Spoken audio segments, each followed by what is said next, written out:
Hai, hari ini kita belajar tentang sejarah tingkatan 5 bab 4 Malayan Union.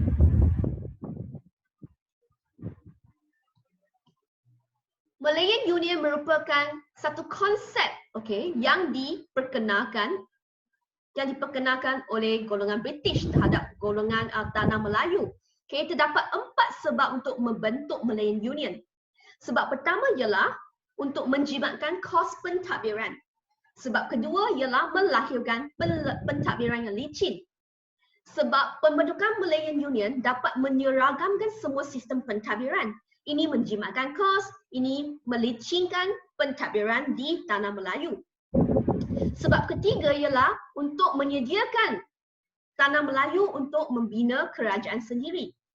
Dan sebab terakhir untuk membentuk Malayan Union ialah membentuk bangsa Malayan Union. Kerana British ingin membentuk bangsa Malayan Union. British ingin membina bangsa Malayan Union untuk membantu mereka untuk memajukan ekonomi dalam tanah Melayu. Apakah ciri-ciri Malayan Union yang menyebabkan penentangan hebat daripada golongan Melayu? Penentangan yang hebat daripada golongan Melayu terhadap Malayan Union terutama kepada kewarganegaraan berprinsip jus soli. Maksudnya, salah satu ciri-ciri Malayan Union ialah kewarganegaraan berprinsip jus soli. Jus soli itu bukan fruit juice ya, itu hanya nama sahaja. Itu bermaksud dalam prinsip jus soli, ia bermaksud semua orang termasuk pendatang asing yang bermaustaudin yang tinggal di tanah Melayu lebih daripada 10 tahun akan mendapat hak kerakyatan secara otomatik. Manakala anak mereka yang dilahirkan juga akan mendapat hak kewarganegaraan. Untuk pihak pedagang asing seperti British, golongan Prancis yang bermaustaudin atau tinggal di tanah Melayu, mereka juga boleh untuk memohon untuk menjadi rakyat di bawah Malayan Union. You boleh tengok kewarganegaraan, you boleh faham bahawa kewarganegaraan berprinsip jus soli ini adalah merupakan satu prinsip atau cara yang sangat longgar untuk menggalakkan rakyat asing untuk menduduki tanah Melayu. Seterusnya, ciri-ciri kedua Malayan Union ialah semua negeri, iaitu negeri-negeri Selat, negeri-negeri bersekutu, negeri-negeri Melayu tidak bersekutu digabungkan. Gabonan British menjadi ketua Malayan Union. Maksudnya, pemerintah tertinggi ialah Gabonan British yang dilantik oleh Ratu England. Seterusnya, Majlis Eksekutif dan Majlis Undangan Malayan Union akan dibentuk dan Singapura pula diasingkan. Raja Melayu menjadi ahli Majlis Raja-Raja Melayu, tetapi kuasa mereka terhad saja hanya bincang tentang agama Islam dan adat istiadat Melayu sahaja. Seorang Pesuruhjaya negeri akan dilantik untuk setiap negeri sebagai ketua pentadbir. Dari sini you boleh faham bahawa Malayan Union memberi kerakyatan yang sangat longgar kepada orang asing.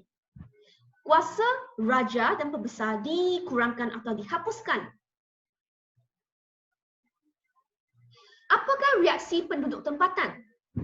Walaupun terdapat golongan yang besar untuk menentang Malayan Union, terdapat segolongan kecil yang menyokong Malayan Union. Antaranya ialah orang dagang, golongan Melayu radikal, Awas, Batas, Parti Kebangsaan Melayu Malaya, API dan Ahmad Bostaman. Ini merupakan golongan kecil untuk menyokong Malayan Union. Kebanyakan mereka terdiri daripada orang Indonesia yang sangat menyokong terhadap konsep bahawa ingin menggabungkan Malaysia, tanah Melayu dengan Indonesia. Mereka juga merupakan golongan yang menentang sistem feudal. Seterusnya kita tengok bagaimana pembesar sultan dan rakyat golongan Melayu menentang Malayan Union.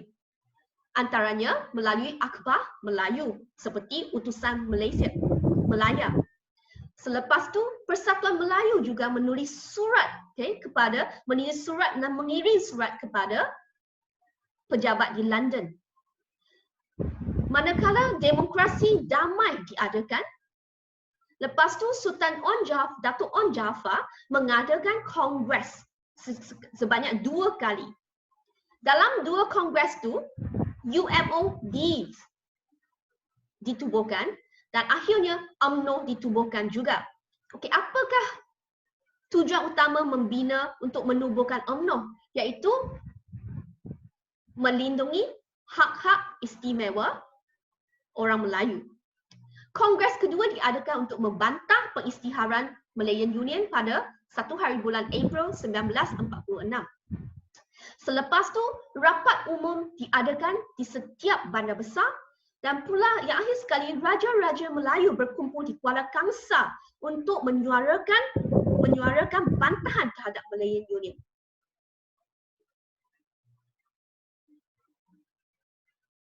Seterusnya kita akan pergi melihat topik yang kedua dalam bab 4, iaitu